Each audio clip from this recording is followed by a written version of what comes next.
Hi guys, welcome to Garg platform. मेरा नाम है मानसी शर्मा एंड इसमें हम क्या करने वाले हैं, बीएससी फोर्थ सेम केमिस्ट्री की यूनिट 1 जिसका नाम है हमारा एटॉमिक स्ट्रक्चर, हम उसको पढ़ने वाले हैं। अब इसमें क्या होता है हमारा, पहले मैं ये बता दूँ ये किस चीज़ का है। तो ये है तुम्हारी चौधरी चरण सिंह यूनिवर्सिटी से रिलेटेड है। हमने सिलेबस की वीडियो पहले ही डाल चुकी है, डाल रखी है। तुम जाकर एक बार चेक कर सकते हो सिलेबस वाली वीडियो। जिसने भी नहीं देखी है वो देख लेना एक बार। हम टोटल यूनिट जो है उसमें फर्स्ट हमारी यूनिट है एटॉमिक स्ट्रक्चर। तो हम उसमें क्या पढ़ने वाले हैं, सबसे पहला टॉपिक है हमारा idea of they Broglie matter waves. तो ये क्या है हमारा दे ब्रॉगली मैटर वेव्स। यहाँ पर है तुम्हारे एक साइंटिस्ट है लुइस दे ब्रॉगली। उन्होंने क्या किया, 1924 में सजेस्ट किया कि जैसे रेडिएशन का ड्यूल नेचर होता है उसी तरह क्या होता है मैटर का भी हमारा ड्यूल नेचर होता है। जैसे मान लो, मतलब एक टिनी पार्टिकल, हमारा छोटा सा पार्टिकल है, जब वो मूव करता है तो वो एक वेव की तरह बिहेव करता है। यानी कि कोई भी हमारा टिनी पार्टिकल होगा, जब वो मूव करेगा तो वो किसकी तरह बिहेव करेगा, एक वेव की तरह बिहेव करेगा। यही उन्होंने बताया था। लुइस दे ब्रॉगली ने क्या बताया था 1924 में, कि हमारा जैसा रेडिएशन होता है ये वाला, इसका ड्यूल नेचर क्या होता है, हमारा मैटर का भी होना चाहिए। जैसा इसका होता है ऐसा हमारा मैटर का भी होना चाहिए। मतलब एक टिनी पार्टिकल जो मूव करेगा वो क्या करेगा, वो एक वेव की तरह बिहेव करता है। वो उन्होंने ये सब चीज़ें बताई थी हमें। अब नेक्स्ट क्या है हमारा, नेक्स्ट है हमारा दे ब्रॉगली ने बताया कि मूविंग पार्टिकल जो होते हैं उनकी वेवलेंथ हम किससे शो कर रहे हैं, लैम्डा से। और उनका जो मोमेंटम है वो क्या है हमारा पी। वो क्या होता है, इनके इन्वर्सली प्रोपोर्शनल होती है। इनकी जो लैम्डा होगी ये क्या होगी, इस पी की इन्वर्सली प्रोपोर्शनल होगी। तो हम क्या कह सकते हैं, लैम्डा इन्वर्सली प्रोपोर्शनल पी, है ना। तो लैम्डा किसके इक्वल हो जाएगा, एच अपॉन पी, जहाँ पर एच क्या है हमारा प्लांक कांस्टेंट है एंड पी हमने क्या लिया है मोमेंटम, और लैम्डा क्या है हमारी वेवलेंथ, यहाँ से लिखा हुआ है। यहाँ पर है आगे, वी नो दैट, हमें पता है, हम पढ़ते आ रहे हैं भाई, 12th क्लास में भी पढ़ा होगा तुमने। पी बराबर क्या होता है हमारा एम वी, यानी कि ये मोमेंटम जो होता है ये किसके इक्वल होता है, हमारा मास के इक्वल होता है और हमारी वैल्यू। हाँ, तो हमारा क्या होता है, पी हमारा एम वी के इक्वल होता है। यहाँ से हमारा क्या हो जाएगा, लैम्डा हो जाएगा हमारा एच अपॉन एम वी के इक्वल। मतलब क्या है कि हमने पी एम वी मान लिया। अब क्या करेंगे हम, पी की जगह हमने इस इक्वेशन में, मान लो ये इक्वेशन फर्स्ट है और इसमें हमने क्या कर दिया, पी की जगह एम वी रख दिया। तो क्या हो गई, ये लैम्डा इक्वल हो गया हमारा। हाँ, तो ये क्या हुई भाई, हमने मान लिया कि ये क्या है हमारी इक्वेशन फर्स्ट है। और इस इक्वेशन फर्स्ट में हमने क्या कर दिया, पी बराबर एम वी है, जो हमने क्या कर दिया इक्वेशन फर्स्ट में रख दिया। आप यहाँ पर लिख भी सकते हो कि इक्वेशन फर्स्ट से, है ना। तो क्या करेंगे हम, लैम्डा बराबर एच अपॉन एम वी हो जाएगा। ये हमारे पास लैम्डा की वैल्यू जो है वो आ चुकी है।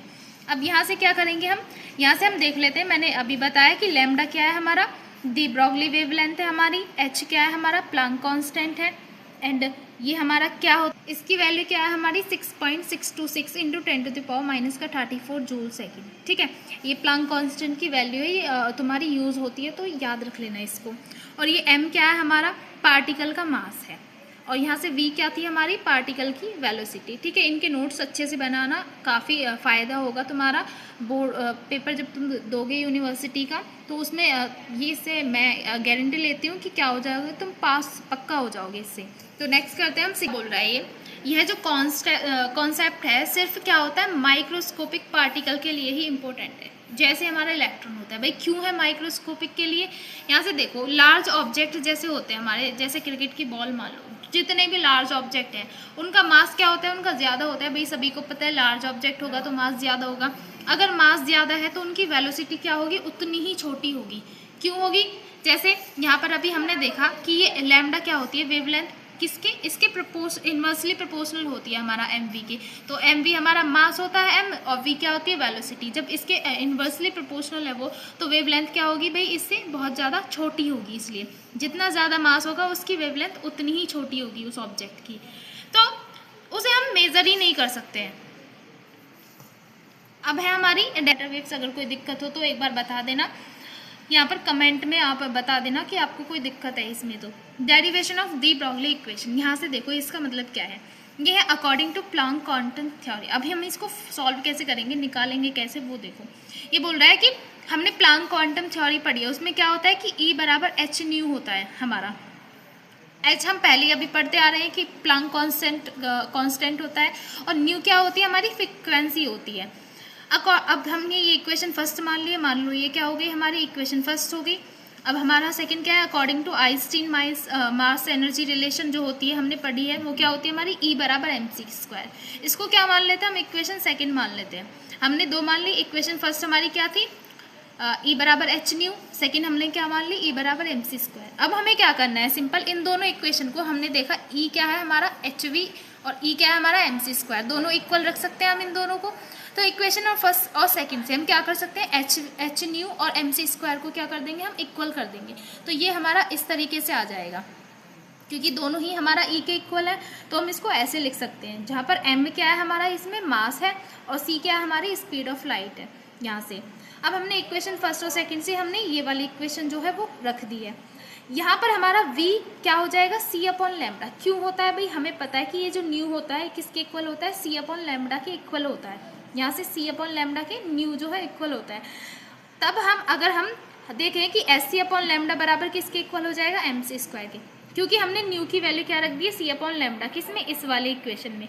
यहाँ पर हमने न्यू की वैल्यू c/λ रखी, तो यहाँ पर कितना हो गया, sc/λ, और किसके इक्वल है ये, mc² के, तो हमारा किसके इक्वल हो गया, mc² के। अब हम नेक्स्ट अभी हमने क्या निकाला कि sc² है ना, ये यहाँ से पीछे निकाला अभी हमने कि sc/λ बराबर mc² है, तो हमने सिंप्लीफाई किया वहाँ पर, तो h/λ बराबर कितना आ गया, mc, क्योंकि भाई c² था, c से c कैंसिल हो गया, तो हमारा क्या आ गया, h/λ बराबर mc हो गया। अब यहाँ से लैम्डा इक्वल टू क्या आ गया हमारा, h/mc। कैसे, हम यहाँ पर ही सॉल्व करके देख लें। अगर यहाँ से रखें हम h बराबर, ये क्या हो जाएगा हमारा, लैम्डा mc। अब यहाँ से हम निकाले तो लैम्डा किसके इक्वल हो जाएगा, h तो भाई क्या है हमारा उधर जगह, ऐसे हम इसको ऐसे लिख सकते हैं, इम्प्लाइज दैट करके कि लैम्डा mc बराबर h। तो यहाँ से हम लैम्डा निकाले तो किसके इक्वल हो जाएगा हमारा, h तो है ही, और ये mc क्या आ जाएगा, अपॉन में आ जाएगा इसके, क्योंकि ये किसके हैं, लैम्डा के मल्टीपल में है। तो हमने इस वजह से यहाँ पर लिख दिया सिंपली लैम्डा बराबर h/mc। तो यहाँ तक क्लियर हुआ। आ गया हमारा फॉर मैटर पार्टिकल, यानी कि जो मैटर पार्टिकल होते हैं उनके लिए we use velocity v instead of c। हम c की जगह वेलोसिटी v यूज़ करते हैं, तो हम यहाँ पर c की जगह v रख सकते हैं इस वाली इक्वेशन में। तो क्या हो जाएगा हमारा, लैम्डा बराबर h/mp, या फिर हम क्या रख सकते हैं इसको, लैम्डा बराबर h/p। हम इसके इक्वल जो है इसको रख सकते हैं। और यही क्या थी हमारी, हमने प्रूफ की है derivation of the Broglie equation. यही तो थी हमारी, यहाँ से हमने देखी थी, यही तो थी हमारी derivation of the Broglie equation, lambda हमारा h/p के इक्वल था। ये हमने यहाँ पर प्रूफ किया है।